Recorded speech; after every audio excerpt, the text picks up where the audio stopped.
Bueno, y Morena solicitó juicio político en contra del ministro Alberto Pérez Dayán y Juan Jesús Garza Onofre. Tito Garza, ¿cómo estás? Investigador del Instituto de Investigaciones Jurídicas de la UNAM. Te saludo con mucho gusto. Muy buenas tardes. ¿Qué tal, mi estimada? Buenas tardes. Te saludo a ti y a todo el auditorio. Gracias por la invitación. Oye, pues, ¿cómo ves esto que ha hecho Morena? Ya, pues, presentó en la Cámara de Diputados la denuncia en contra, pues, del ministro, a quien, pues, lo señalan de no haber realizado los procesos de manera adecuada en la votación de la reforma energética. ¿Tú cómo ves esto que está ocurriendo? Bueno, a ver, creo que lo primero hay que decir es que esto no tiene ni pie ni cabeza, ¿no? Lo que hizo el ministro Pérez Dayán simple y sencillamente fue desempatar un medio de acción constitucional en el que se decidió sobre la ley de la industria eléctrica. Hay que recordar, mi estimada, que la Corte trabaja en pleno y en salas. Las salas se conforman por 5 personas. Como una de esas 5 personas se declaró impedido para poder resolver el asunto, quedaron 2 contra 2, ¿no? Ese empate se resolvió por el voto de calidad del ministro Pérez Dayán, porque así lo mandata propiamente la ley orgánica. Entonces, cuando Morena dice que no se apegó al procedimiento, pues claramente parecería que esto es más bien una táctica para amedrentar, una táctica para hacer presión política de un procedimiento que ha sido utilizado históricamente por la Suprema Corte en caso de ausencias o en caso de que algún ministro o ministro se vea impedido.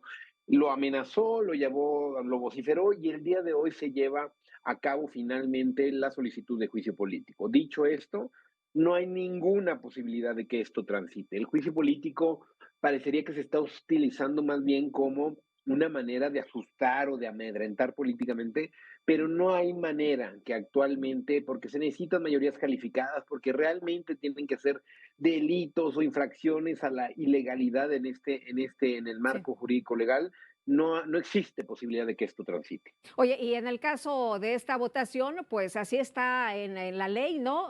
Pues él tiene el voto de calidad o tuvo en ese momento de la votación el voto de calidad. Sí, claro, totalmente. O sea, esto parecería, mi estimada, que es más una consigna en contra de la decisión del ministro, ¿no? Que tiene totalmente autonomía e independencia garantizada por la Constitución. Porque ya ha habido otras ocasiones, porque quizá hay que decir que quienes votaron a favor fueron la nueva ministra Batres y también Yasmín Esquivel.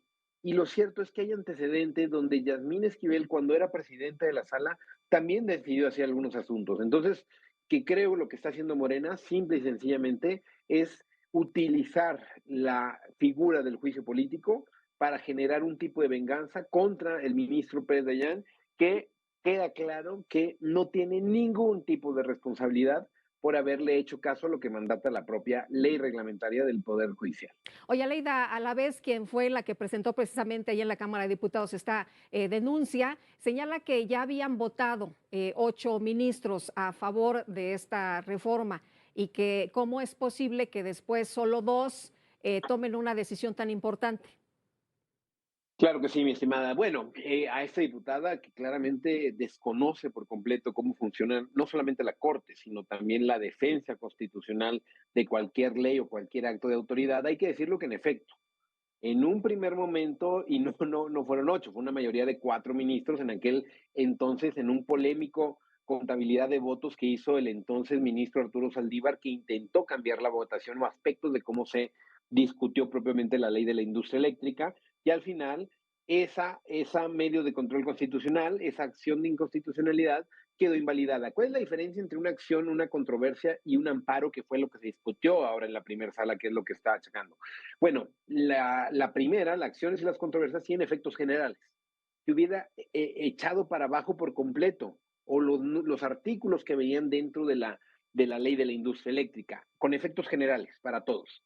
Lo que pasa es que una vez que se decidió eso y que la ley de la industria eléctrica está vigente, muchas personas empezaron a ampararse, porque sigue afectando su esfera jurídica. Entonces, lo que vimos hace unas semanas en el caso ya en la sala es que simple y sencillamente lo que ahí se decida solo va a afectar a los involucrados, que es algo muy diferente que en efecto, cuando se declaró la constitucionalidad de la mayoría de los artículos de la ley de la industria eléctrica. Entonces son dos cosas totalmente distintas. Parecería que esta diputada lo que más quiere es confundir o no entender de cómo Sí. funciona nuestro máximo tribunal constitucional. Muy bien, pues Tito, como siempre un gusto poder platicar contigo. Muchas gracias y muy buenas tardes.